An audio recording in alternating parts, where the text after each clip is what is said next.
kita sudah koordinasi dengan panel pembicara di panel 1. Saat ini kita akan switch ke panel 2 karena kami mempunyai rekaman video dari masing-masing presenter di panel 2. Untuk sesi pertama di panel kedua ini akan dimulai oleh Ibu Dr. Hewan Yuli Miswati MSI. Beliau adalah koordinator Lab Bioteknologi Balai Veteriner Bukit Tinggi yang akan membawakan paparan dengan judul Diagnosa Penyakit Hewan dengan Metode Real-Time PCR. Bapak dan Ibu bisa melihat resume Dr. Hewan Yuli Miswati di layar Bapak Ibu sekalian. Kepada Dr. Ibu Dr. Hewan Yuli Miswati MSI, kami persilakan waktunya 15 menit. Terima kasih. Pada kesempatan ini saya mulai saja apa yang ingin saya sharing. Jadi judul topik daripada materi saya adalah diagnosa penyakit hewan dengan menggunakan metode real-time PCR. Jadi seperti saya sampaikan bahwa selama ini saya bekerja di Balai Veteriner Bukit Tinggi yang merupakan unit yang berada di bawah dan bertanggung jawab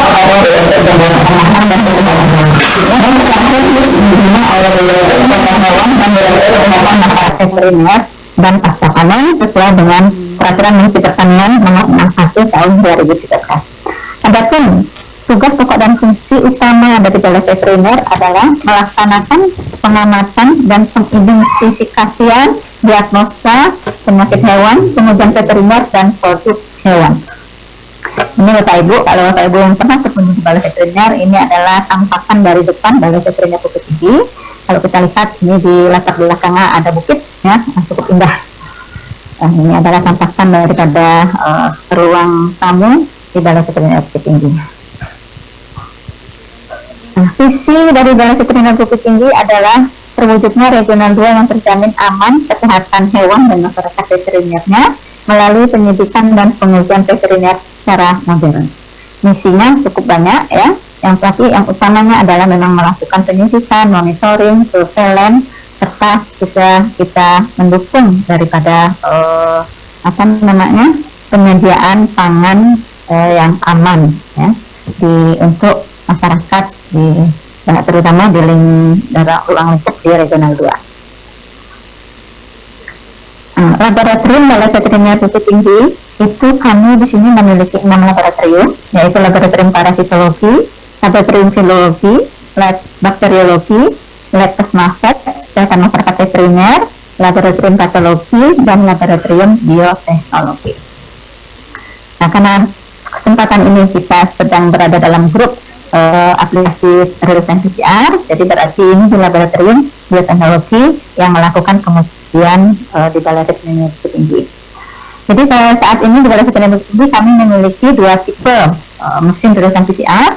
Yang pertama yaitu tipe 7500 yang waktu itu dibeli tahun 2006 karena saat itu adalah sedang wabahnya penyakit avian influenza atau flu burung. Ya, jadi sejak tahun 2006 kami sudah melakukan pengujian secara real time. Kemudian tahun 2017 karena mesin real time 7500 ini sudah cukup lama, kemudian kami menambah 1 unit lagi mesin real time yaitu Pasti Studio 5. Kemudian tahun 2020 ya, karena Balai Veteriner Bukit Tinggi itu diamanatkan juga ikut membantu menguji PCR SARS-CoV-2, maka untuk meningkatkan kapasitas pengujian, akhirnya kami tahun 2020 menambah lagi 1 unit mesin real-time PCR Quantum Studio. Apa kemudian yang dilakukan secara real-time di Balai Veteriner Bukit Tinggi? Itu cukup banyak penyakit yang kami uji dengan menggunakan real-time. Avian influenza, ya, kemudian Bovine viral diarrhea, kemudian swine flu, classical swine fever, African swine fever, kemudian PLS, rabies, endurana, disease, dan yang terakhir adalah SARS-CoV-2. Jadi pada kesempatan ini saya ingin berbagi tentang pengujian real-time untuk mendeteksi virus African swine fever. Nah, kemudian yang kami lakukan di Balai Veteriner Bukit Tinggi untuk tahun 2020-2021, Bapak Ibu bisa melihat yang sudah kami uji, ya, avian influenza banyak 1.650 sampel tahun 2020, 2021 ini 1917 sampel.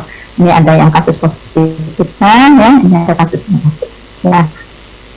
Kemudian African Swine Fever, Classical Swine Fever, kemudian PRRS, DVD, H1N1 ini yang dilakukan secara real time.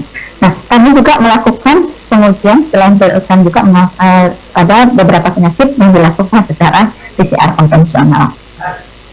Nah, kembali ke topik utama yaitu mengenai African Swine Fever. African Swine Fever atau yang biasa kita sebut ASF merupakan penyakit menular pada babi yang dipelihara ataupun babi liar dan semua ras dan semua rentang usia serta menyebabkan berbagai sindrom yang dihasilkan oleh virus. Penyakit akut yang terjadi dengan tanda klinis demam tinggi, kemudian terjadi perdarahan atau hemoragi pada sistem vesikulo endotelial dan tingkat mortalitasnya sangat tinggi, bisa mencapai 100%. Virus ASF ini adalah satu-satunya anggota keluarga Aspergillidae dengan genus Aspergillus, dan virus ini ditularkan bisa secara kontak langsung dengan hewan yang sakit maupun melalui vektor yang vektornya adalah merupakan caplak ya dari genus Ornithodoros, terutama Ornithodoros maubata dan Ornithodoros erectus. Nah, ini adalah gambaran daripada taksonomi virus ASF ya. Ini merupakan virus yang mengandung genom DNA memulai envelop, non-segmented, kemudian double-stranded. Virus ini komponen utamanya adalah pada capsid dengan PP72. Kemudian diameter virus ini adalah 200 sampai 300 nanometer. Ini adalah satu-satunya arbovirus yang memiliki genom DNA. Virulensi virus ASF ini itu ada 3 virulensinya, ada tingkatannya. Yang pertama high virulence. Ya, high virulence ini bisa menyebabkan tingkat mortality sampai 100% dalam waktu 5-10 hari setelah terjadi infeksi. Nah, apabila ini terjadi, biasanya terjadi berakut, maka ternak babi akan mati. Ya, kemudian yang moderate virulence itu mortality-nya 30-70%. Ini terjadi secara akut dan biasanya babinya akan mengalami sakit dulu. Sedangkan yang low virulence itu terjadi pada ternak babi secara subklinis, ya, ini terjadi secara kronis. Nah, ini kayak mortality ini berbahayanya kenapa? Karena dia sudah dapat menyebarkan virus ke ternak lain sebelum diagnosa dilakukan karena tidak terlihat adanya gejala klinis.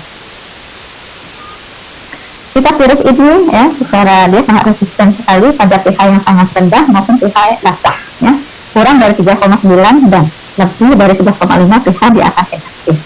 Kemudian yang sangat cukup berbahaya, virus ini memang sangat tahan pada suhu yang dingin ya. Pada suhu panas virus ini tidak tahan. Kalau kita lihat pada 50 derajat Celcius itu 3 jam dia akan mati, apalagi dengan pemanasan yang tinggi. Makanya ketika kita memberikan pakan ternak kepada babi itu biasanya kan dari restoran atau dari sisa-sisa makanan dari pesawat itu biasanya harus dimasak ya, sehingga kalau dia dimasak dengan suhu 100 derajat artinya andai kata terkontaminasi dengan virus ASF maka virus akan mati dan aman untuk ternak babi. Nah, ini kalau kita lihat pada proses satu kota pada room temperatur itu bisa bertahan 11 hari. Kemudian pada karpas yang frozen ya, kalau kita lihat itu bisa bertahan sampai 15 tahun. Jadi makanya kenapa ketika perdagangan kalau di negara yang belum ada kasus ASF-nya itu impor daging beku ini sangat berbahaya kalau dilakukan karena misalnya dari negara yang sudah populer ASF ke negara yang masih bebas ASF karena sifatnya dia sangat tahan pada suhu dingin. Ini gambaran bagaimana penularan virus ASF terjadi pada babi ya. Bisa dia melalui yang pertama kontak ya, dari babi yang sakit ke babi yang sehat. Kemudian bisa juga dari alat-alat yang ada di peternakan ataupun mungkin transportasi secara tidak langsung ya, peralatan misalnya mobil ini terkontaminasi virus ataupun sepatu, peralatan kandang yang sudah terkontaminasi itu bisa menyebabkan babi pada peternakan itu tertular. bisa juga dari sini sektornya, ya, sektor yang tadi disebutkan adalah apa? Kemudian bisa dari sisa-sisa makanan dari restoran ataupun dari pesawat, ya, dari luar negeri biasanya kan, itu banyak sekali biasanya dikumpulkan, kemudian ada yang menampung diberikan pada kena lagi. Nah, ada kata itu juga dimasak dulu, itu merupakan sumber penularan. Nah, bisa juga dari ternak babi yang dikenakan, yang ini tadinya dia karena sudah tertular akhirnya sakit, itu bisa menularkan ke babi liar atau babi hutan melalui apa? Yang pertama bisa kontak langsung, yang kedua bisa ini tertular, babi hutan ini bisa oleh sektornya sampah sendiri, atau memang tertular dari babi hutan yang sakit juga, atau dari makanannya juga seperti tadi, kemudian dari material yang terkontaminasi, misalnya pemburu, ya, karena udah babi hutan itu kan kita lihat banyak yang berburu babi hutan. Nah, apabila mungkin dari pemburu ini atau alat yang dipakai itu ada terkontaminasi, kemudian bisa menularkan. Atau bisa memang babi hutan ini tidak ada yang sakit, kemudian dia mati, nah oleh babi hutan yang sehat ini dimakan, ini juga akan terjadi penularan. Di balai veteriner tugas kita tadi dikatakan kita melakukan pendidikan, kita melakukan surveilan, ya. Nah, untuk penyakit ASF ini kita melakukan pendidikan atau surveilan terhadap kasus yang ada di lapangan, kita memperhatikan sehingga kita bisa melakukan tes apa di laboratorium yang cocok, ya.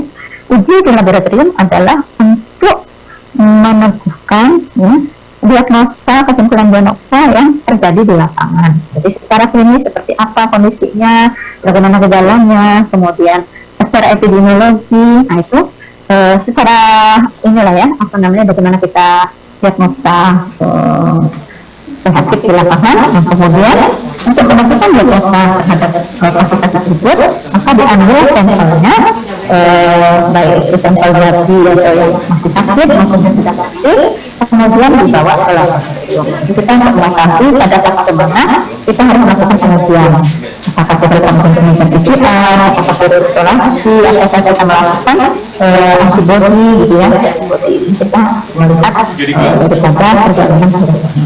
Berapa hari kira-kira dia sudah terjadi infeksi di perkenalan tersebut. Ini gambaran gejala gambaran secara klinis, ya, ternak babi yang terinfeksi oleh virus ASF. Kalau kita lihat di sini baik di telinga, ya, kemudian di bagian di sekujur tubuhnya yang hampir itu terjadi perdarahan atau hemoragi, ya, pada kakinya. Kemudian terjadi cairan hidung, ya, keluar cairan hidung yang sangat banyak, ya, pada dari nasalnya. Nah, ini bisa ini sangat mengandung banyak virus, ya. Ini sangat sekali bisa terjadi nekrosa juga, ya, pada kutaneusnya. Ini adalah gambaran patologi ternak babi yang terinfeksi oleh virus ASF, ya. Jadi kalau kita lihat pada limfnya, pada ginjalnya, paru, kemudian pada tonsil, kemudian pada gastrik, ya, itu hampir semua terjadi pendarahan mulai dari tingkat pipi, kemudian bisa sampai hemoragi, dan bisa juga terjadi pendarahan secara tipis. Nah, dalam kita hal mendiagnosa penyakit baik di lapangan, ya, itu kita tidak mungkin langsung tahu ini penyakitnya ASF atau penyakit misalnya penyakit yang CSF, gitu, ya, klasifikasi. Kita selalu mempunyai diferensial diagnosa. Misalnya kalau kita curiga ke ASF, maka diferensial diagnosanya yang gejalanya di lapangan kita hampir sama, yang mendekati seperti itu. Misalnya untuk penyakit ASF, kita curigai juga kemungkinan apakah terjadi ini juga karena klasifikasi fever atau CSF atau juga PRRS. Makanya biasanya atau fisik itu biasanya ketika kita melakukan uji konfirmasi di laboratorium, itu kita lakukan uji baik ASF, CSF maupun PRRS secara real-time untuk menentukan sebenarnya apa penyebab kejadian wabah atau kematian ternak babi di lapangan.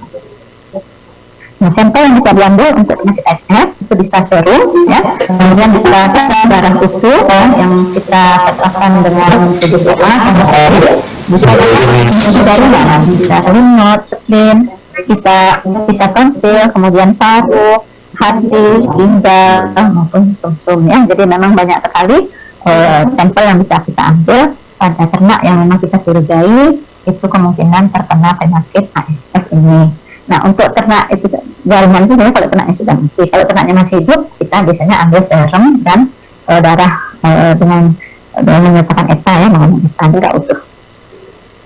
Nah, uji yang kita lakukan ya seperti tadi sebelumnya sudah kita jelaskan ya, menurut manual ya OIE itu bisa dengan virus isolasi, kemudian bisa dengan antigen deteksi pada jaringan ya dengan menggunakan direct FAT, bisa juga dengan cara DNA detection yaitu kita menggunakan real-time PCR, atau kita mau mendeteksi antibodinya dengan ELISA ataupun dengan IgE.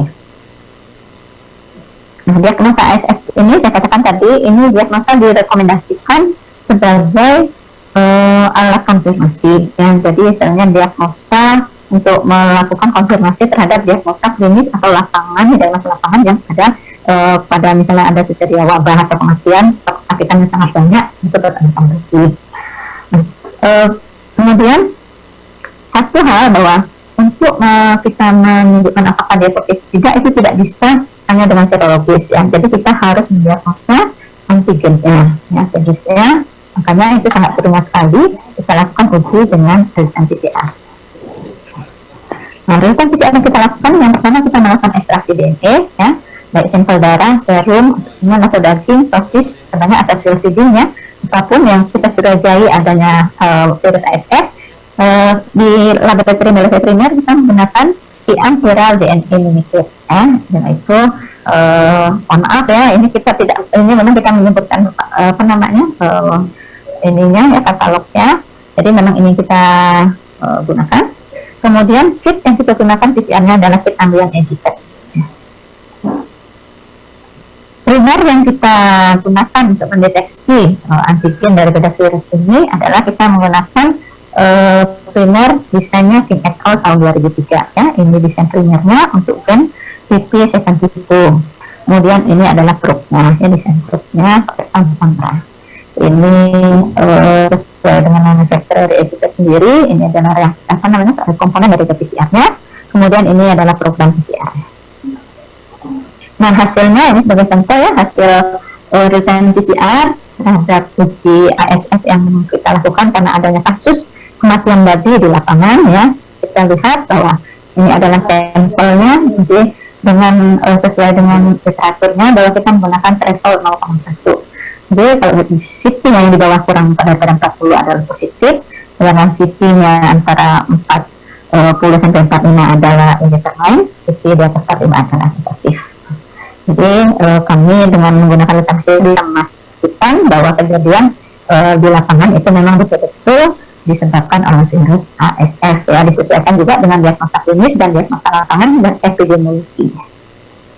Nah, Balai Veteriner Bukit ini sebagai tambahan informasi tambahan seperti tadi sudah kami sampaikan bahwa sejak tahun 2020, April 2020, Balai Veteriner Bukit ini selain melakukan uji terhadap sampel kesehatan hewan, sampel daripada hewan ya, untuk diagnosa penyakit hewan, kita juga ikut serta ikut andil dalam menguji sampel pada manusia, yaitu sampel SARS-CoV-2 ya, sejak tahun 2020 April sampai saat ini. Nah, ini adalah tim daripada tim COVID ya. Kami selalu mengikuti SOP ya, standar operasional prosedur tentang bagaimana pengujian COVID ini ya. Jadi ini adalah timnya, bagian timnya, ini pengujian dengan PCR, ini ekstraksi dan pengujian. Jadi bahwa pekerjaan antara pengujian hewan, tapi dengan pengalaman kami sejak tahun 2006 itu akhirnya kita sudah terbiasa menggunakan sampel ini, kita sudah melihat ya. Jadi apakah sampelnya itu biasa yang kami kenapa begitu ya. Ini karena sampel pada manusia sesuai dengan prosedur yang ada, kita harus menggunakan APD T3 ya. Sesuai dengan prosedur yang ada. Kemudian itu sudah familiar bagi kami yang bekerja di laboratorium di Balai Veteriner untuk melakukan uji SARS-CoV-2 dengan deteksi ini pada mobil. Kesimpulan bahwa metode real-time PCR yang kita lakukan itu sangat aplikatif sekali untuk melakukan diagnosa penyakit hewan di laboratorium, mendukung atau sebagai konfirmasi daripada diagnosa di lapangan ya, diagnosa klinis mengikuti ekonomi.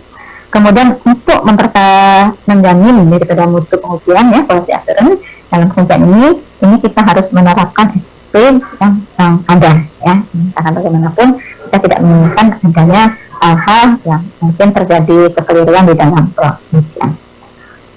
Terima kasih pada Bapak Ibu, ini yang dapat kami sampaikan kepada Bapak Ibu semua. Stay safe, stay healthy, semoga kita selalu sehat, selalu dilindungi oleh Allah Subhanahu wa Ta'ala, dan semoga pandemi ini segera cepat berlalu ya.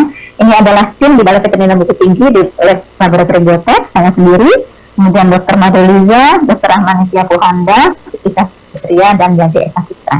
Terima kasih Bapak Ibu semua. Mohon maaf bila ada hal yang tidak berkenan dan mungkin ada hal-hal yang keliru. Mohon dimaafkan. Saya akhiri. Salam sehat selalu. Assalamualaikum warahmatullahi wabarakatuh.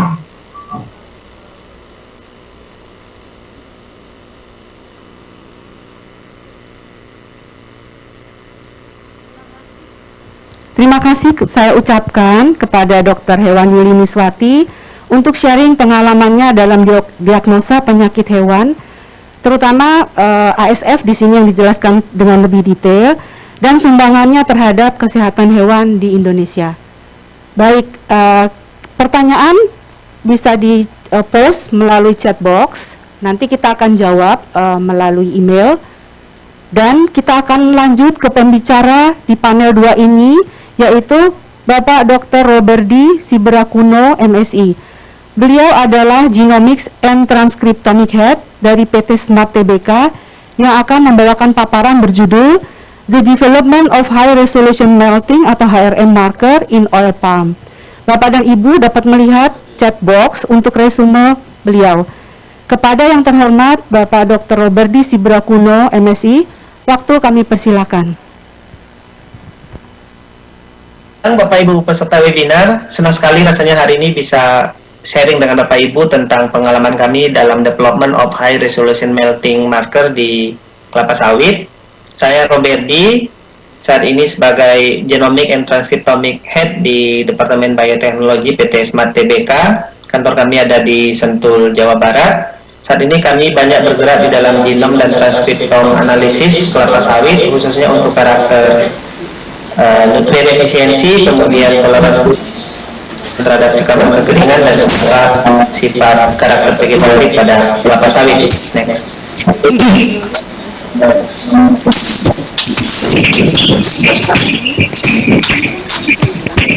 Untuk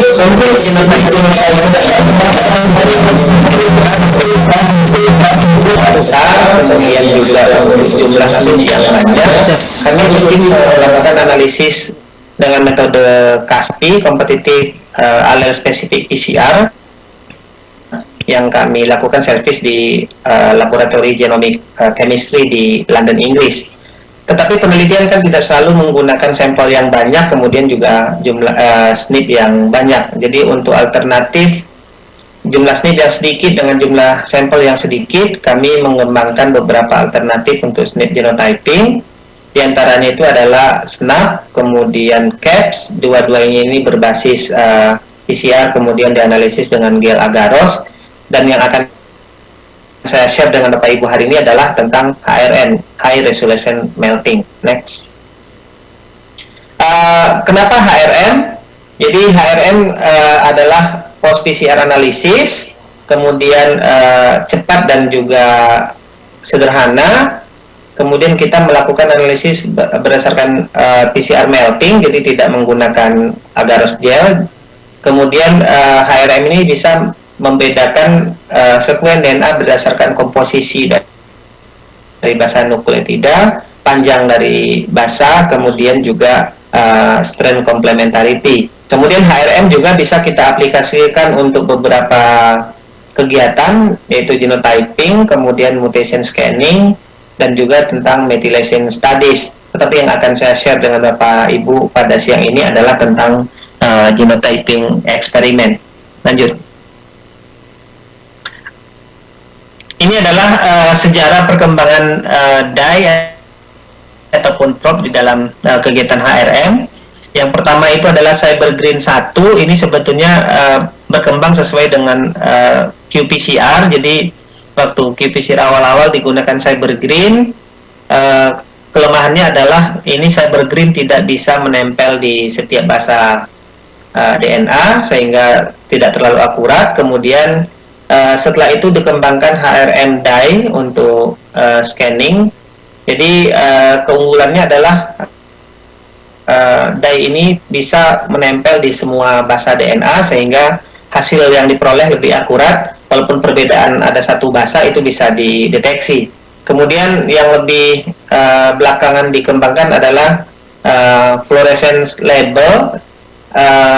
Memang ini lebih akurat, tetapi kalau harga juga lebih mahal sehingga tidak terlalu favorit untuk digunakan. Dan yang akan saya share hari ini adalah yang menggunakan HRM dye untuk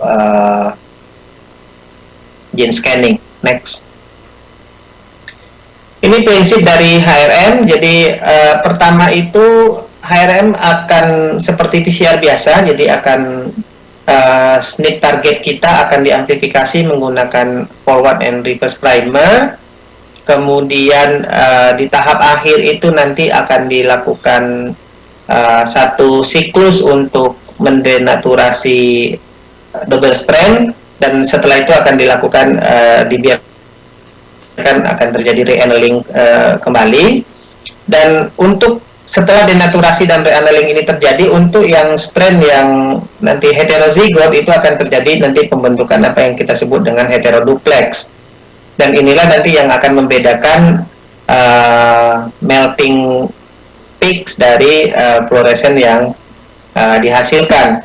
Kemudian setelah terjadi heteroduplex formation, suhu akan ditingkatkan secara perlahan dari 60 sampai 95 derajat Celcius untuk membuat double strand menjadi single strand.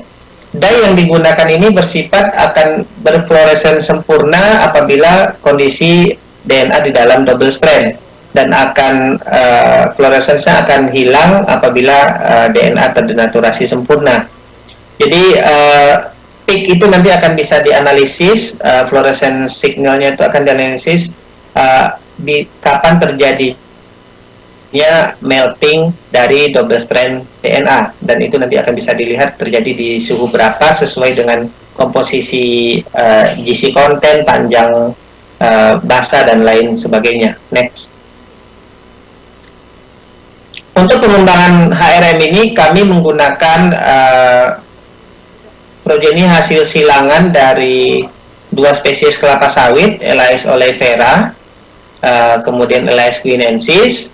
Dari silangan ini kami peroleh OG hybrid, jadi hybrid dari Oleaginensis dan oleifera. Kemudian yang ini adalah nanti genotipenya itu AG karena ini hybrid. Kemudian hybrid ini di backcross ke salah satu tetua guinensisnya yang mempunyai genotipe AA, ini untuk satu karakter yang berbasis ke unsaturated oil. Jadi dari turunan hybrid disilang balik ke Apros piscifera ini akan diperoleh nanti konstitusi genetiknya itu adalah 50% AA, 50% AG. Kemudian nanti untuk pembandingnya akan digunakan Elais oleifera yang mempunyai genotipe GG. Next. Ini workflow, jadi ada SNP identification, ini dilakukan untuk kita tahu SNP ada di mana. Kemudian dari daerah SNP itu kita desain primer untuk mengamplifikasi daerah SNP. Kemudian akan dilakukan aktivitas laboratorium untuk standar molekular analisis, yaitu mulai dari sampling sampai ke nanti analisis genotipe. Lanjut.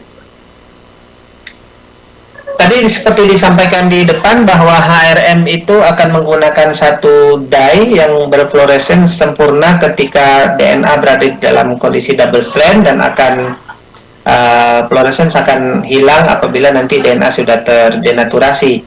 Jadi di sini di raw milk curves-nya bisa kita lihat bahwa memang fluoresens itu akan tinggi di fase-fase awal sebelum terjadi melting, pemisahan antara dua strand. Kemudian dari raw milk curves itu nanti bisa kita lihat derivative milk curves-nya. Jadi di situ bisa kita lihat puncak dari fluorescence itu terjadi di kisaran suhu tertentu, dan ini akan tergantung dari berbagai seperti GC content, kemudian panjang basa, dan ada tidaknya heteroduplex di dalam sekuen yang kita analisis. Kemudian kita bisa mengalign milk curves, dan di situ kita bisa peroleh perbedaan antara tiga genotipe yang ada, dan itu akan terpisah sesuai dengan genotipe masing-masing.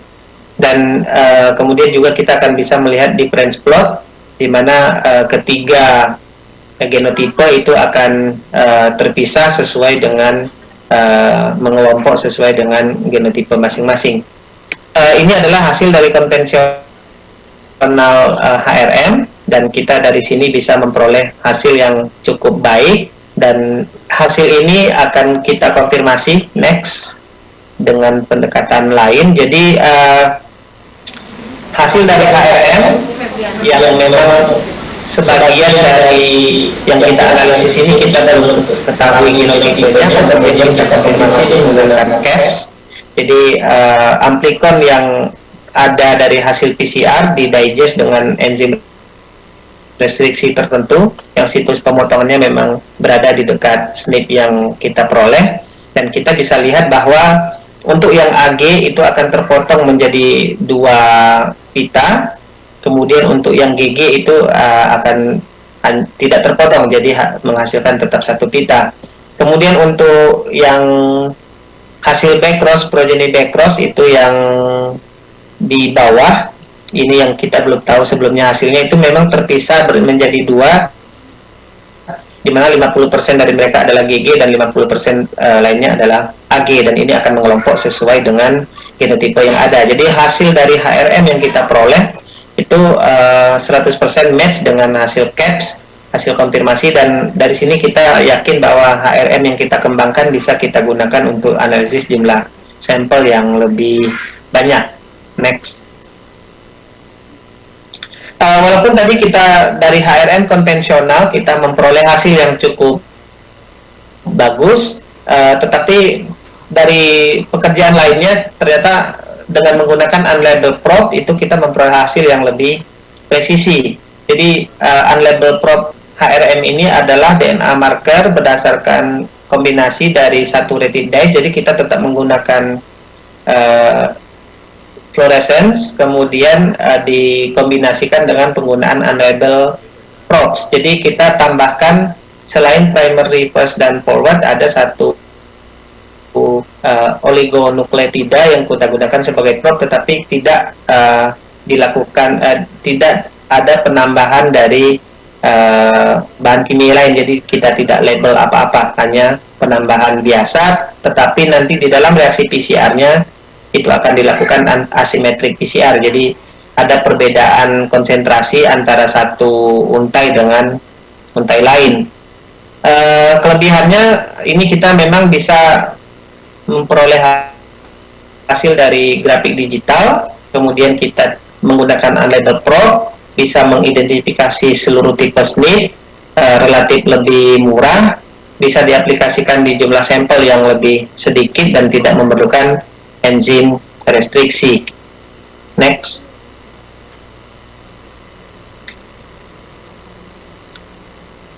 Kita perlu mencoba menggunakan beberapa kit yang tersedia di pasaran untuk melakukan unlabeled HRM probe. Jadi kita ada 3 kit yang berbeda. Kit A kita coba di konvensional HRM, kita memperoleh hasil yang tidak terlalu memuaskan. Kemudian kit A kita coba di unlabeled probe, hasil cukup bagus. Puncak-puncak antara 3 genotipe bisa terlihat cukup berbeda, tetapi tidak sebagus hasil yang kita peroleh dengan Meldacter. Dalam hal ini kita menggunakan cytonine Dan dari Cyto9 kita dapatkan hasil yang memang sangat berbeda antara yang heterozigot dengan yang homozigot. Kemudian kita juga mencoba kit B, sama-sama Evergreen tapi dari pabrikan yang berbeda, dan hasil yang kita peroleh sangat sulit untuk kita identifikasi perbedaan di antara genotipe yang ada. Lanjut. Ini salah satu contoh HRM yang kita unlabeled probe yang kita gunakan untuk salah satu primer yang SNP yang ada. Jadi dari sini kita bisa melihat bahwa antara ketiga genotipe itu bisa terlihat sangat berbeda. Di sini kita terlihat ada dua peak, yaitu peak yang sebelah kanan ini adalah produk dari forward and reverse primer. Jadi ini karena lebih panjang, jadi dia akan terdenaturasi lebih lambat dibandingkan peak yang kiri ini adalah peak dari unlabeled probe. Jadi karena ini produknya lebih pendek, dia akan terdenaturasi lebih awal. Di sini bisa kita lihat ada dua puncak yang berbeda. Dan setelah kita lakukan analisis derivative MEL curves, ini bisa kita lihat bahwa untuk yang heterozigot itu akan terlihat dua peak yang terbentuk, dan ini sangat akan bisa kita bedakan di antara genotipe-genotipe yang ada. Kemudian setelah kita align, ketiga genotipe akan terpisah sangat sempurna, sehingga kita bisa mengidentifikasi genotipe mana yang homozigot, kemudian mana yang wild type, dan mana yang heterozigot. Demikian juga apabila kita MEL curve-nya kita lakukan analisis lebih lanjut, dan kita akan bisa membedakan di antara ketua genotipe yang ada. Jadi dari sini kita lakukan konfirmasi dengan Sanger sequencing, dan dari hasil Sanger sequencing yang ada, itu hasil HRM yang kita lakukan itu sesuai dengan apa yang kita peroleh dari hasil Sanger sequencing. Jadi memang HRM yang kita kembangkan ini sebenarnya bisa kita gunakan nanti untuk analisis dalam jumlah sampel yang lebih banyak, dan hasilnya sama akuratnya dengan hasil Sanger sequencing yang kita lakukan. Demikian yang bisa saya sampaikan. Terima kasih atas perhatian Bapak dan Ibu. Semoga ini bisa menginspirasi dan bisa memberikan wawasan baru bagi Bapak dan Ibu sekalian. Selamat siang. Terima kasih Pak Roberdi atas presentasinya yang sangat menarik ya. Jadi kita semua bisa melihat bagaimana PT Smart mengembangkan marka molekuler menggunakan high resolution melting, yang mana ini biasanya tidak terlalu mudah Pak untuk customer-customer lainnya. Baik, terima kasih sekali lagi Pak Roberdi. Pembicara selanjutnya di panel 2 ini adalah Ibu Febriana Sari, MSI. Beliau adalah dari kelompok substansi mikrobiologi dan biologi molekuler P3OMN Badan POM Jakarta, yang akan membawakan presentasi dengan judul Pengawasan Produk Obat dan Makanan Berbasis Molekuler. Bapak dan Ibu dapat melihat chat box untuk melihat resume dari Ibu Febri. Kepada yang terhormat Ibu Febriana Sari, MSI, waktu kami persilakan 15 menit ya Bu. Terima kasih. Assalamualaikum warahmatullahi wabarakatuh. Terima kasih kepada PT Enigma Scientia Solusindo yang telah mengundang kami dari P3OMN Badan POM untuk berpartisipasi dalam seminar online Applied Biosystem User Group Meeting. Saya Febriana Sari akan memaparkan pengawasan produk obat dan makanan berbasis molekuler di Pusat Pengembangan Pengujian Obat dan Makanan Nasional. Next.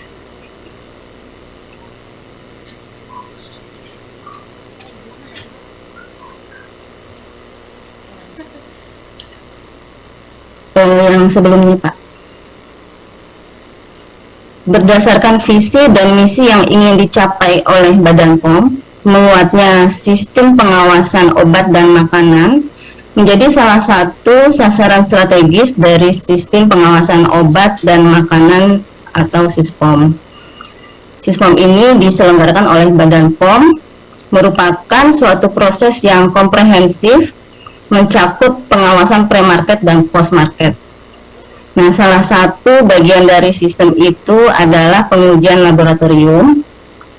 Dalam hal ini, produk yang beredar di masyarakat itu disampling berdasarkan resiko, kemudian diuji melalui laboratorium untuk mengetahui apakah obat dan makanan tersebut telah memenuhi syarat keamanan, khasiat, manfaat, maupun mutu. Kemudian, hasil laboratorium tersebut akan menjadi dasar ilmiah yang digunakan untuk menetapkan apakah suatu produk tidak memenuhi syarat sehingga harus diambil kebijakan lebih lanjut apabila terjadi pelanggaran terhadap peraturan perundang-undangan yang berlaku.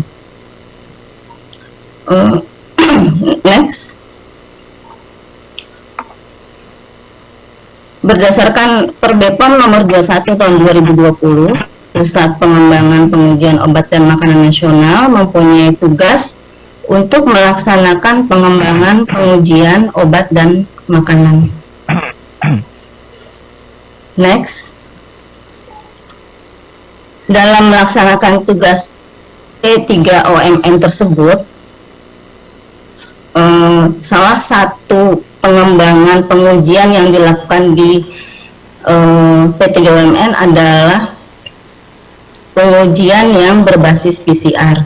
Pengujian ini dilakukan diawali dengan mengekstrak DNA dari suatu produk, baik produk makanan, obat, maupun obat tradisional dan kosmetik.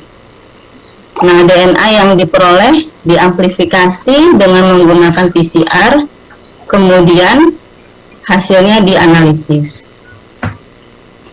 Teknik berbasis PCR ini dapat diaplikasikan dalam pengujian produk rekayasa genetika atau GMO, pengujian DNA spesifik spesies ataupun pengujian halal, kemudian deteksi mikroba patogen, juga kuantifikasi DNA residual pada produk obat. Next. Berikut ini adalah bagaimana skema analisis GMO dilakukan. Pertama-tama, produk GMO atau produk rekayasa genetika disampling, kemudian DNA-nya diekstrak, dan hasilnya DNA tersebut ditentukan kualitas dan kuantitasnya. Selanjutnya dilakukan PCR untuk menentukan apakah terdapat DNA tanaman pada produk tersebut. Apabila produk tersebut mengandung tanaman, maka akan dilakukan screening PCR untuk melihat apakah mengandung GMO atau tidak.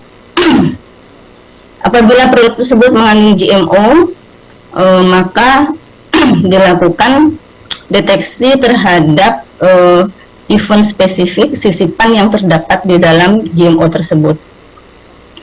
Setelah itu baru dilanjutkan dengan melakukan kuantifikasi DNA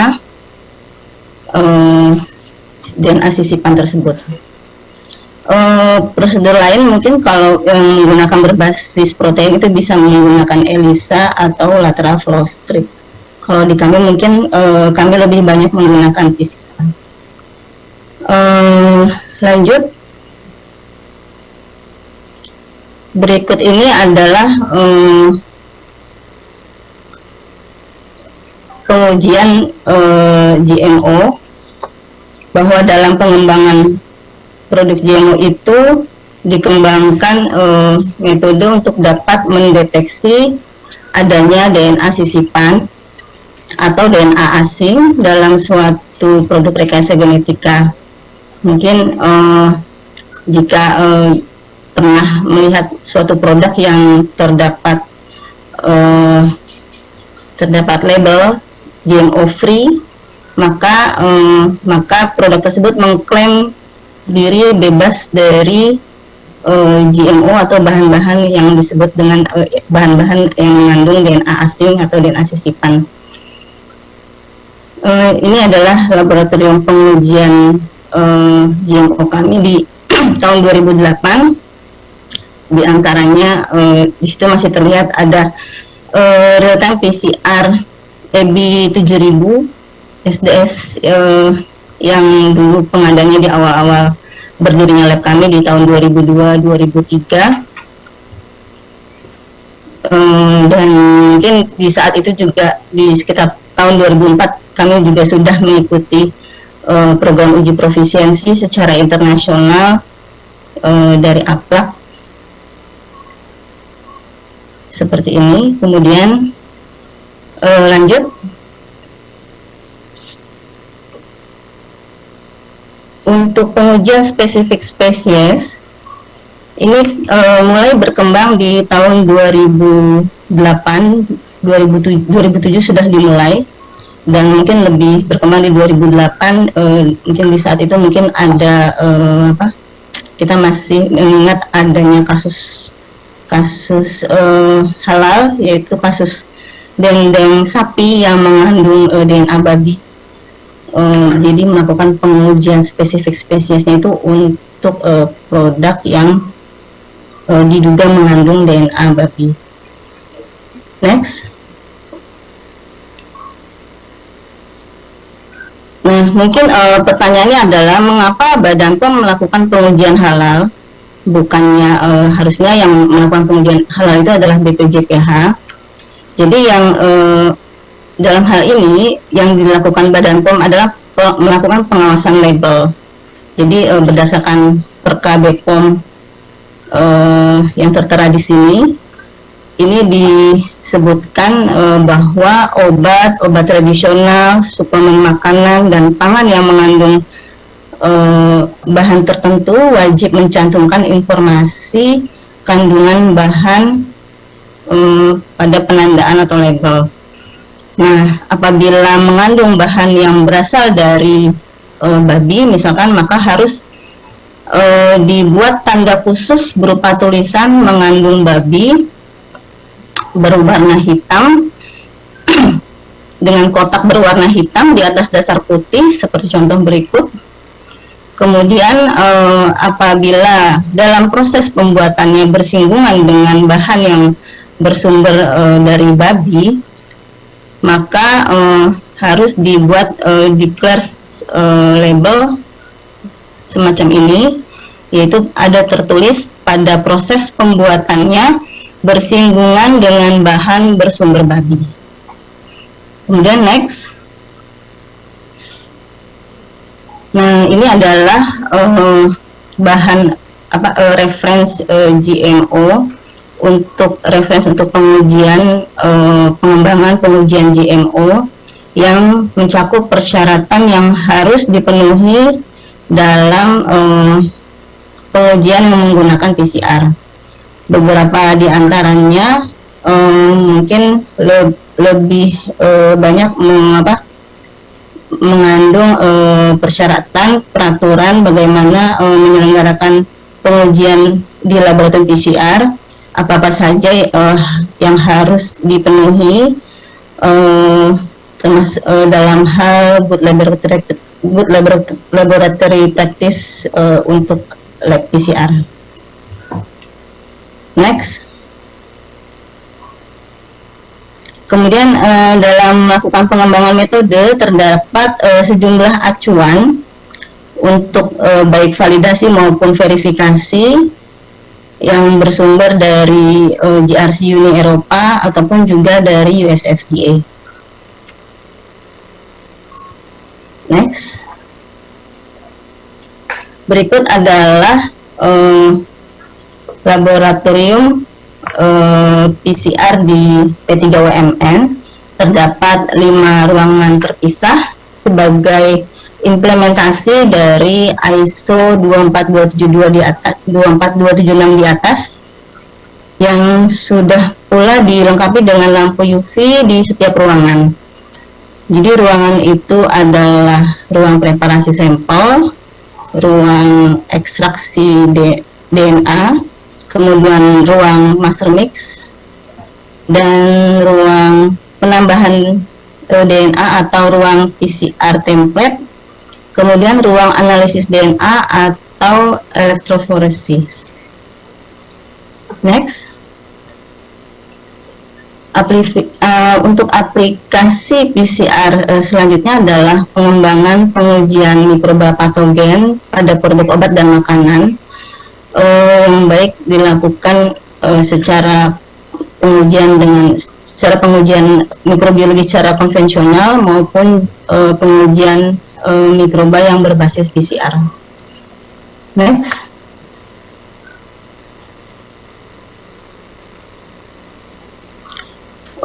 Dalam rangka pengujian produk-produk biosimilar, maka dikembangkan juga pengujian DNA residual secara kuantitatif, terutama pada produk terapeutik seperti preparat injeksi dan lain-lain, dengan beberapa acuan yang digunakan dari FDA dan British Pharmacopoeia dan sebagainya.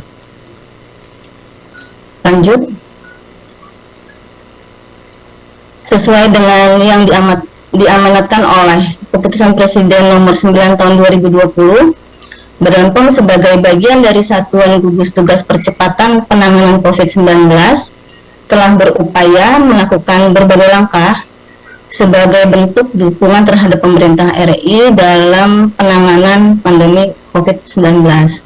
Salah satu upaya preventif yang dilakukan untuk mencegah penyebaran virus SARS-CoV-2 adalah melakukan pengujian spesimen COVID menggunakan metode PCR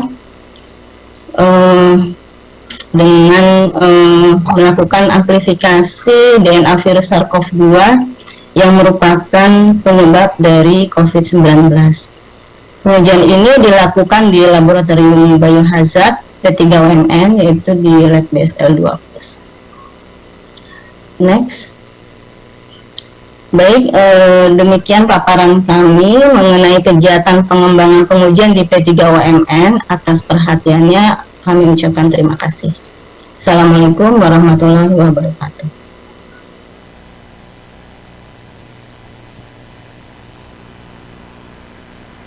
Kami ucapkan terima kasih kepada Ibu Febriana Sari dari P3OMN Badan POM. Jadi kita lihat ya, sangat menarik sekali presentasi dari Bu Febri tadi. Kita akan belajar juga, telah belajar bagaimana proses pengawasan produk konsumsi itu dilakukan untuk menjamin kebenaran dan kehalalan suatu produk yang digunakan. Jadi seperti misalnya yang dijelaskan GMO, kemudian spesies ID, terutama untuk halal, dan juga untuk deteksi patogen lainnya, mikroba pangan lainnya. Jadi sesuai dengan tupoksinya, Badan POM itu adalah untuk pengujian label. Terima kasih Bu Febri, sekali lagi sangat menarik presentasinya. Baiklah, Bapak dan Ibu sekalian, pembicara selanjutnya di panel ini adalah Ibu Geni Utami Pertiwi, MSI Apoteker.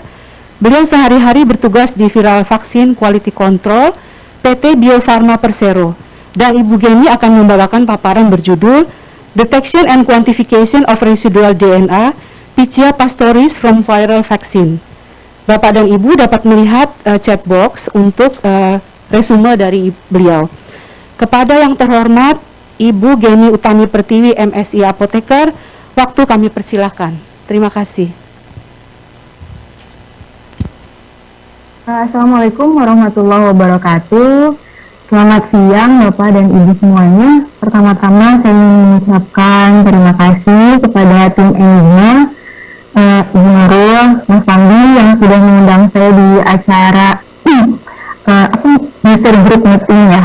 Juga salam hangat untuk Ibu Temi, Mas Adis juga, kemudian Mbak Tia, Mbak Selin, dan yang lainnya. Semoga kita semua dalam keadaan sehat walafiat.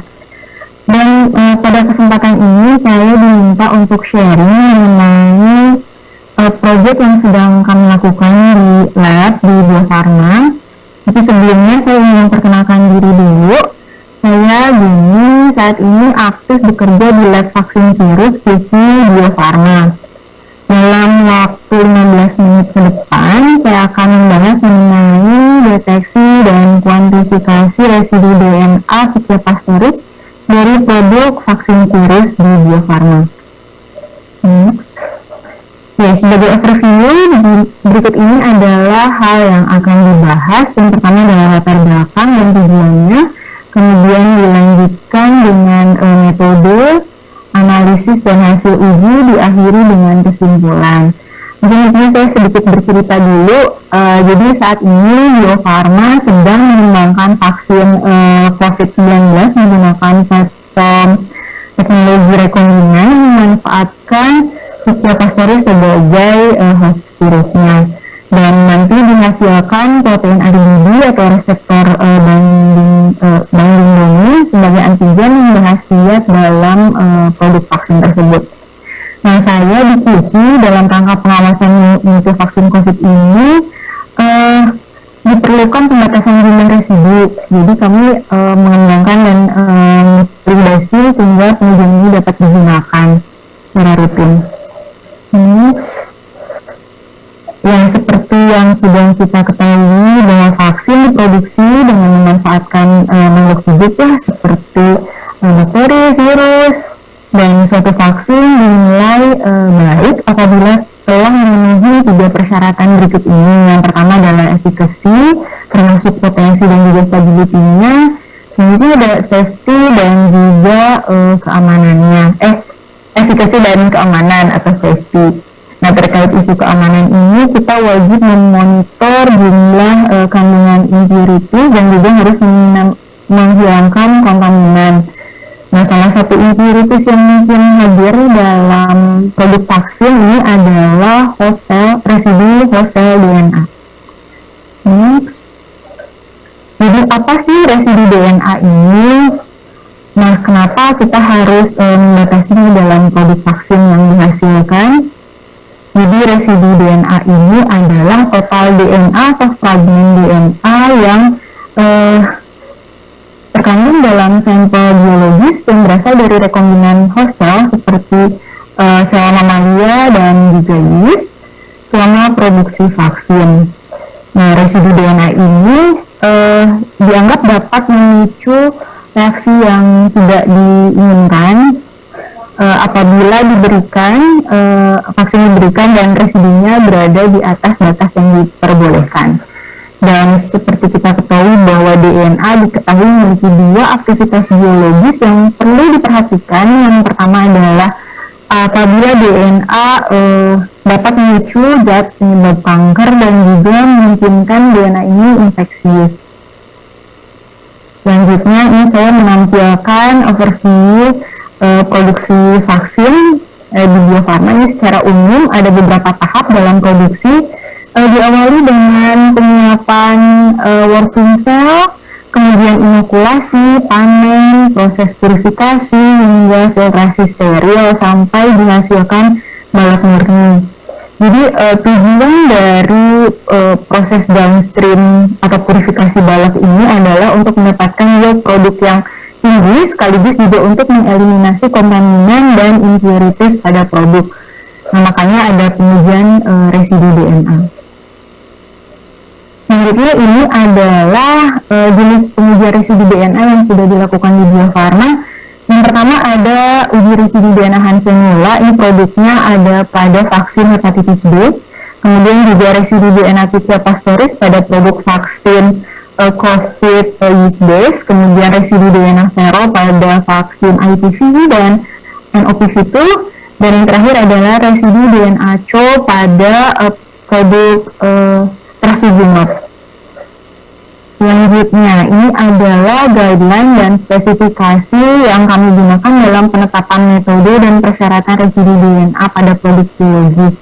Yang pertama adalah WHO TRS nomor 786 dan WHO TRS 889. Jadi dalam TRS disebutkan jumlah residu DNA harus dapat ditentukan pada setiap monovalen balok dan menggunakan metode yang sensitif, tapi tidak disebutkan metode yang diharuskan itu apa.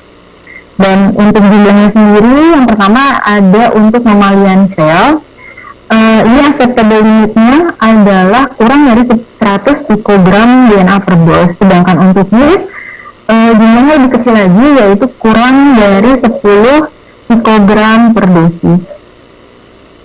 Nah, sekarang kita akan membahas mengenai pengujiannya. Jadi metode yang digunakan adalah kuantitatif real-time PCR yang masih merupakan gold standard untuk teknik analisis DNA di lab. Jadi di Bio Farma ini, di lab kami sudah ada alat baru, yaitu QuantStudio 5. Yang sebelumnya kami miliki yaitu ED 7500, dan saat ini juga masih kami gunakan dan masih tangguh untuk menguji sehari-hari. Dan terkait peralatan lain dan konsumable lainnya, ini standar saja seperti penggunaan di proses PCR, seperti ada workstation, lavuk, centrifuge, vortex, pipet, dan lain-lainnya. Oke, lanjut ke reagen yang digunakan. Jadi untuk kebutuhan uji ini kami menggunakan reagen dari EG baik untuk reagen ekstraksi dan juga reagen PCR-nya. Jadi kit ini sudah didesain untuk dapat secara spesifik mendeteksi keberadaan residu DNA di dalam sampel. Nah, selain kit utama tersebut, reagen lain yang kita butuhkan juga ada etanol, NaCl, isopropanol, dan water. Ini adalah tahapan pengerjaan sampel preparation-nya. Jadi untuk sampel, kemudian juga negative extraction control dan juga extraction recovery control dari sampel. Ini kita perlakukan sama, dilakukan digest dan lysis menggunakan proteinase K dan juga lysis solution mix. Kemudian dilakukan binding menggunakan magnetic beads. Selanjutnya dilakukan binding dengan binding solution, dilakukan pemisahan menggunakan magnetic beads, dan jumlah purifikasinya atau pencuciannya 2 kali. Kemudian juga dipisahkan kembali, dan hasil akhirnya dielusi hingga didapatkan sekitar 50 mikrolit DNA sampel yang siap digunakan untuk PCR. Selanjutnya ini adalah untuk tahapan pengerjaan PCR-nya sebagai berikut. Jadi kita pertama harus menyiapkan pengecaran standar, kemudian juga DNA sampel yang telah diekstraksi sebelumnya, termasuk ERC, NEC, kemudian NTC, ditambahkan ke dalam campuran reaction mix. Selanjutnya kita lakukan assay setup di alatnya dan PCR dijalankan. Setelah itu tinggal menunggu hasil untuk dianalisis. Ini adalah komponen yang kita gunakan dalam PCR. Nah, ini adalah contoh dari assay setup yang dilakukan. Jadi di software desain dan analisis ini kita tinggal create dan mengisi assay properties, lalu dimasukkan program PCR-nya, kemudian jumlah siklusnya, suhunya, dan juga volumenya, dan lain-lain. Masih di assay setup, ini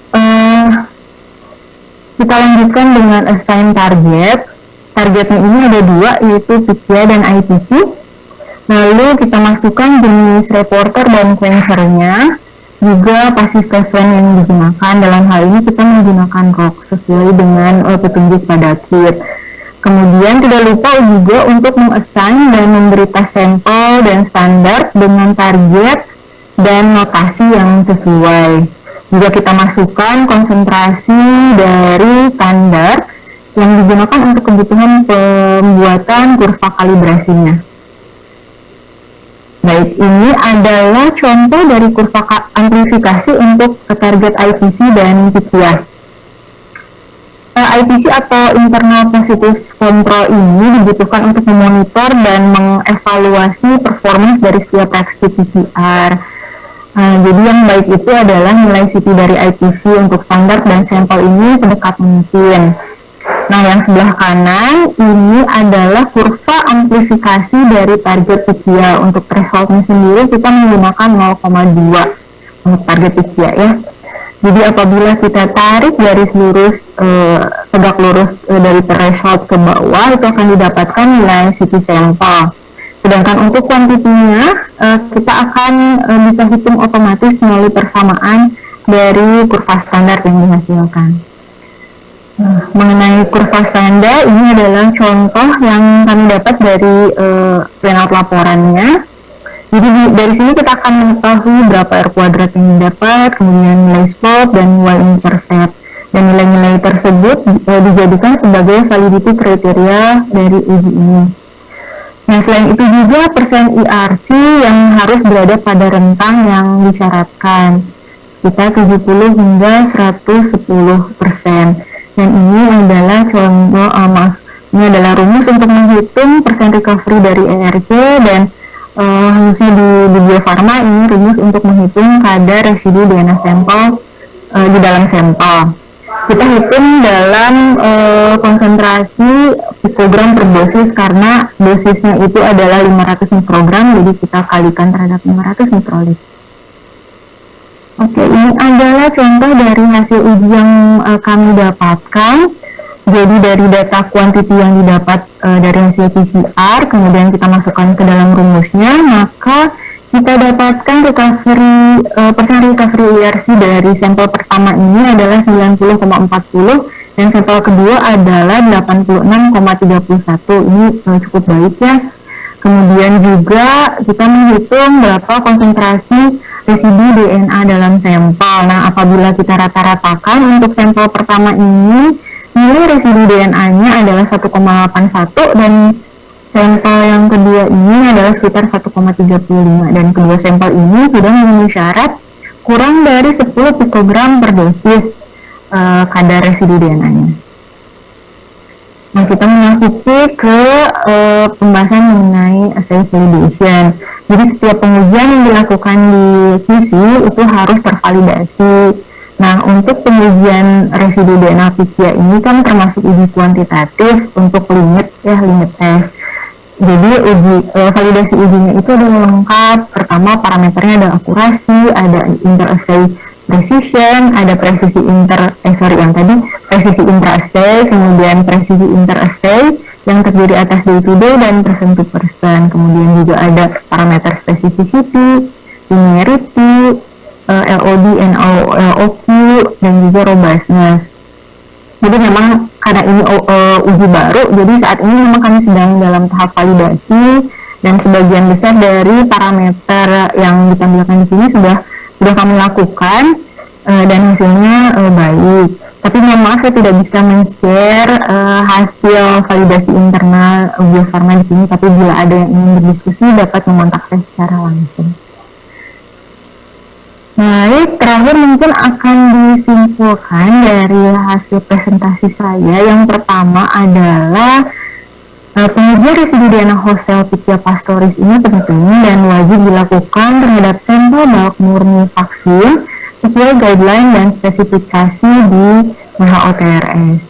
Kemudian PCR merupakan metode yang dapat diandalkan untuk penetapan kandungan residu DNA dalam sampel karena keunggulannya yang tepat, spesifik, akurat, dan juga dapat mendeteksi level residu DNA hingga tingkat pikogram. Dan kit ekstraksi juga kit deteksi dan kuantifikasi residu DNA PICIA pastoris yang kami gunakan, keluaran dari AB atau termo ini sudah sesuai dalam tujuan penggunaannya di lab. Baik, mungkin itu saja yang dapat disampaikan. Apabila ada pertanyaan dapat disampaikan juga, dan terima kasih atas perhatiannya. Mohon maaf apabila ada kesalahan. Assalamualaikum warahmatullahi wabarakatuh. Waalaikumsalam warahmatullahi wabarakatuh.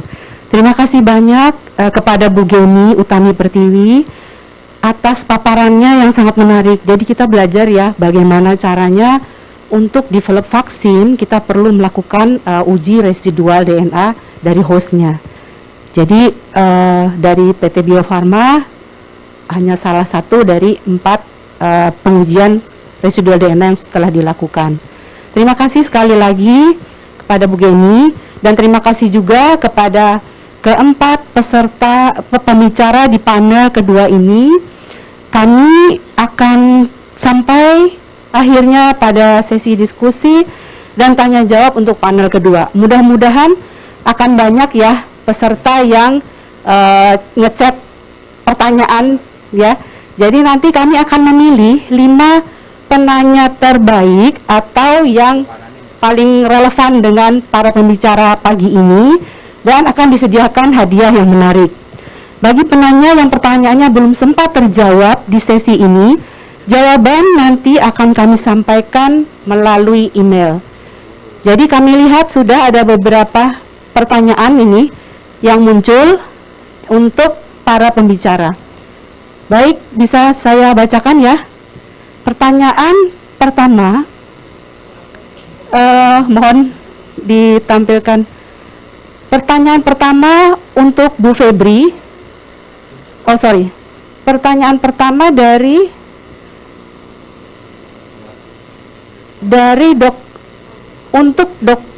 Dokter Hewan Yuli Justin Esitorus. Ini berarti untuk Dokter Hewan Yuli Miswati ya. Apa saja titik kritis yang harus diperhatikan peternak untuk memutus rantai penyebaran dan untuk mencegah penularan virus penyebab ASF ini? Baik, mungkin Bu Yuli bisa menanggapi. Silakan Bu Yuli. Mohon diulang Bu Temi. Baik, saya ulang pertanyaannya. Dari Dokter Hewan Yuli Justin Esitorus, apa saja titik kritis yang harus diperhatikan peternak untuk memutus rantai penyebaran dan untuk mencegah penularan virus penyebab ASF? Jelas ya Bu? Silakan Bu. Ya, terima kasih pada penanya. Pak siapa tadi? Bu Yuli ya? Pak Yuli yang menanya tadi. Yuli Justin Esitorus. Ya, baiklah, saya akan mencoba menjawab pertanyaan tadi ya mengenai titik kritis bagaimana mengatasi dan mencegah kemungkinan menyebarnya virus ASF ini di peternak ya. Yang pertama bahwa seperti kita tahu virus ini kan tadi penyebarannya itu kan tadi bisa melalui dari hewan langsung ke hewan, kemudian bisa melalui vektor, bisa melalui sarana dan prasarana yang ada di peternakan. Ya. Nah, jadi dari sinilah yang harus kita perhatikan bagaimana supaya ini tidak ada, misalnya dari sarana prasarana tadi tidak kontaminasi di situ, tidak terkontaminasi virus ASF. Juga kalau dari hewan berarti ketika ada misalnya outbreak atau wabah dari suatu farm, jadi usahakan farm ini harus ditutup. Maksudnya dalam arti lalu lintas ternak keluar masuknya harus diperhatikan. Jadi tidak ada lagi ternak yang sakit keluar, kemudian sementara mungkin dari ternak dari luar jangan masuk dulu ke farm itu. Nah, jadi lalu lintas ternak ini harus diperhatikan. Kemudian juga karena ini bisa ditularkan oleh vektor, berarti harus ada pemberantasan diperhatikan vektor cakla ini dikendalikan. Nah, kemudian dalam hal ini berarti biosecurity di peternakan itu yang sangat krusial sekali yang harus diperhatikan. Nah, selain tentu saja juga dalam hal ini kita harus memperhatikan manajemen peternakan ya. Jadi kalau misalnya pakan ya, pakan ternak itu kan itu bisa menjadi sarana penularan. Nah, karena kita tahu bahwa farm peternakan babi ini bisa diberi pakan misalnya dari restoran atau dari dari bandara. Kita tahu virus ini akan mati pada suhu pemanasan 100 derajat. Artinya memang pakan itu harus dimasak. Kalau pakan sudah dimasak, berarti dia aman dari virus ASF. Nah, itu yang titik-titik krusial yang harus diperhatikan terjadinya penyebaran virus ini. Yang kemudian juga stamina daripada si hewan itu juga harus diperhatikan ya, supaya kita stamina si hewan ini peternakan situ harus sehat. Dan juga vaksin-vaksin yang biasa diberikan untuk ternak-ternak di babi di peternakan ini harus secara rutin diberikan sesuai dengan peraturan yang ada. Saya kira itu Bu Penny yang bisa kami sampaikan. Terima kasih. Kembali Bu Yuli, Bu ada pertanyaan lagi ini untuk Ibu. Ini kombinasi pertanyaan dari Pak Andi, Pak Renrengi, dan Pak Justin Esitorus lagi. Pertanyaannya adalah, apakah ASF ini termasuk zoonosis menular ke manusia? Kemudian apa saja yang menjadi pertimbangan untuk menentukan angka CT, cycle threshold ya, untuk membedakan hasil yang negatif dan positif? Monggo Bu, silahkan. Terima kasih. Mengenai pertanyaan pertama di zoonosis ya, jadi ASF bukan termasuk penyakit yang zoonosis, jadi dia tidak menular ke manusia. Tetapi dia mendatangkan kerugian ekonomi yang sangat besar, karena seperti tadi kami jelaskan bahwa untuk yang high prevalence yang sangat tinggi itu kematian bisa sampai 100%. Artinya ini kematian yang ditimbulkan itu bisa saja 1 tahun mungkin 100%, makanya bisa habis istilahnya. Seperti kita tahu yang ada di Sumatera Utara itu sampai saat ini informasi yang kami tahu itu populasinya sudah sangat drastis sekali turun ya, tapi kerugian ekonomi itu yang sangat merugikan ya bagi peternak. Jadi tidak zoonosis Pak. Kemudian mengenai pertimbangan safety ya. Jadi seperti kita tahu ketika kita menentukan safety di dalam mendiagnosa dia positif atau negatif, itu kita memperhatikan yang pertama adalah dari segi kuantifikasi. Kita kan di situ ada kontrol ya, ada kontrol positif ketika kita melakukan uji resilience PCR ini. Nah, kita lihat kontrol positifnya yang sebelumnya juga sudah dilakukan kuantifikasi. Jadi di situ kita bisa melihat bahwa berapa titik menentukan dia positif, titik di mana dia positif, di mana dia negatif ya, seperti itu. Kemudian juga dari dari sampel yang kita dapati dengan kita bandingkan dengan kontrol positif, itu kita bisa melihat kurva yang ada itu nilai CT yang ditentukan istilahnya thresholdnya itu misalnya 0,1. Nah itu di situ nilainya istilahnya sudah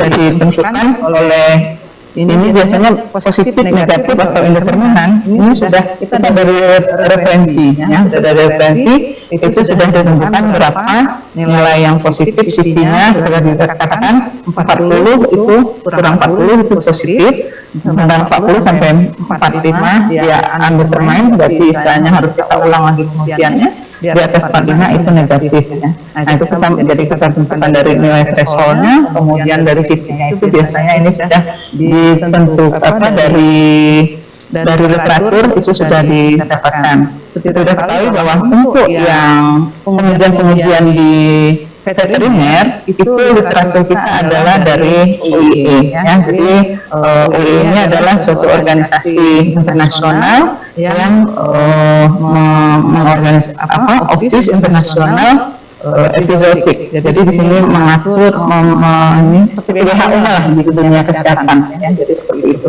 Jadi kita mengacu literaturnya ke OIE seperti itu. Jadi mungkin bedanya. Baik, terima kasih.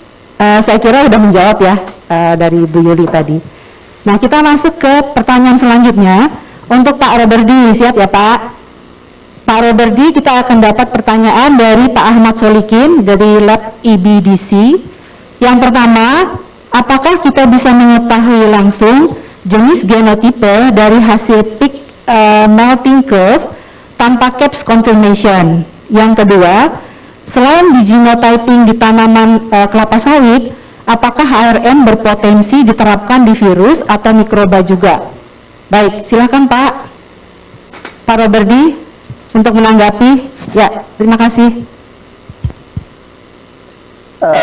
Baik, terima kasih Bu Emi. Tadi Pak Sadikin ya. Pertanyaan pertama, apakah kita bisa mengetahui langsung? Ya, ini tujuannya sebenarnya karena memang HRN ini kan salah satu teknik untuk kita SNP genotyping. Jadi awalnya kita mencari SNP di gen target tertentu, Kemudian setelah SNP itu kita peroleh, dan kita punya populasi lain yang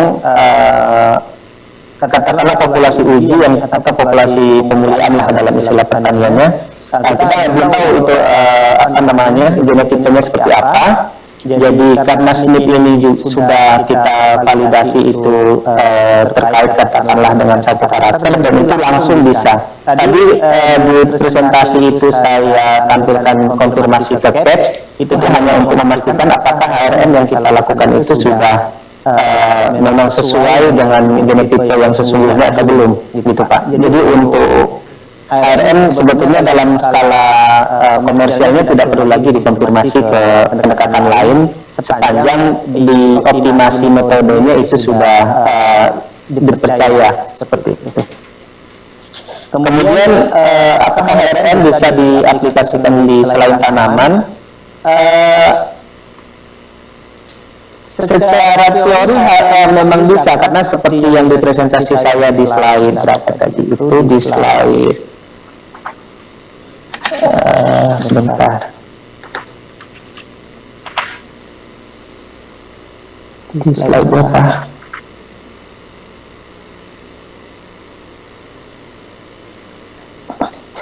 Sebentar Pak, saya kehilangan ini.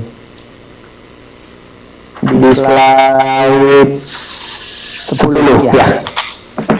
Jadi kita kan memang salah satu aplikasi dari HRM ini kan untuk mendeteksi mutasi, kemudian metilasi statis, kemudian juga untuk SNP phenotyping. Jadi sepanjang yang ingin kita identifikasi itu adalah ketiga jenis yang yang ingin dianalisis tadi, ya harusnya itu bisa diaplikasikan di semua organisme, gitu Pak.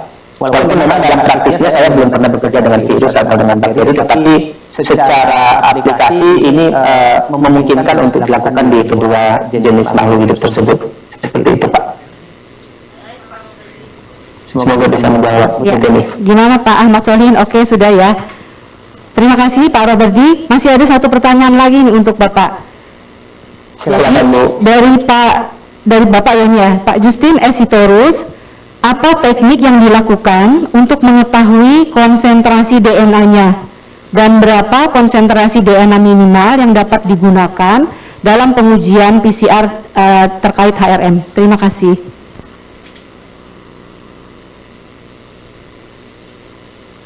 Baik, terima kasih Pak Justin. Teknik untuk mengetahui konsentrasi DNA sebetulnya semua teknik yang memungkinkan untuk menghitung konsentrasi DNA itu bisa. Mungkin yang konvensional dulu kita menggunakan spektrofotometer yang pakai pipet, itu bisa, kemudian nanti dilakukan faktor pengenceran untuk menghitung konsentrasi yang diperoleh. Kalau di lab kami di Sinarmas, kami menggunakan sekarang spektrofotometer yang nanodrop. Jadi digunakan 1 mikroliter DNA, dianalisis di instrumennya, kemudian dari situ kita langsung bisa dapat hasil berupa konsentrasi yang kita peroleh, kemudian juga kemurnian dari DNA yang kita peroleh. Seperti itu Pak. Kemudian kalau minimum ini sesuai dengan standar PCR biasa sebenarnya, tetapi kita menggunakan di sini minimum 20 nanogram per mikroliter DNA Pak. Terima kasih Pak Justin. Terima kasih Pak Roberdi. Jelas, saya kira sudah jelas ya jawabannya. Untuk pertanyaan terakhir, yaitu pertanyaan nomor 5 adalah untuk Ibu Febriana Sari. Dari Pak Ahmad Solikin juga, dari Lab IBDC, pertanyaannya adalah screening by PCR untuk menentukan GM plant atau non-GM, maksudnya genetic modified tanaman, itu menggunakan marker apa? Apakah ada primer spesial untuk ini? Terima kasih. Silakan Bu Febri.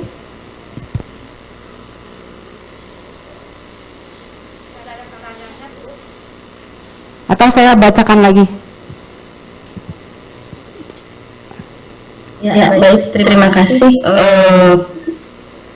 Terima kasih kepada Bapak Ahmad Solihin atas pertanyaannya mengenai marker apa yang digunakan untuk membedakan screening pertama ya, yang untuk GM plan ya.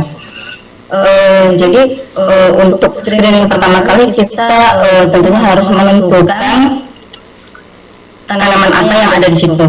Jadi kita lakukan menggunakan housekeeping gene dari tanaman. Biasanya housekeeping gene untuk misalkan untuk jagung, kemudian untuk kedelai, umumnya tanaman-tanaman komersial GMO seperti itu Pak. Jadi ada beberapa tanaman yang memang secara komersial sudah kita ketahui bahwa diproduksi secara masif untuk produk GMO, maka ada beberapa marker yang kita gunakan untuk tanaman, umumnya untuk itu, untuk kedelai, jagung, cotton, rice, seperti itu.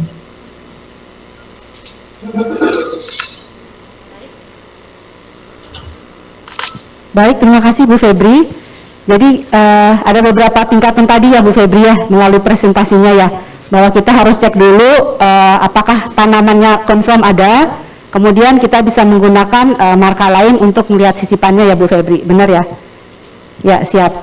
Terima kasih. Karena kalau setelah kita mengetahui jenis tanamannya, baru kita bisa melihat lagi nanti mendeteksi untuk melakukan screening OGM-nya seperti apa gitu. Terima kasih. Baiklah Bapak dan Ibu sekalian, kita akhiri diskusi tanya jawab kita dari 5 penanya tadi. Untuk pertanyaan yang belum sempat terjawab karena kita keterbatasan waktu ya, nanti akan dijawab melalui email kepada Bapak Ibu sekalian. Kami akan sampaikan kepada masing-masing pembicara dan jawabannya nanti akan di email. Terima kasih untuk sesi pertama ini atas partisipasi Bapak dan Ibu pembicara serta peserta sekalian yang turut aktif dalam diskusi dan tanya jawab. Waktu saya kembalikan ke MC.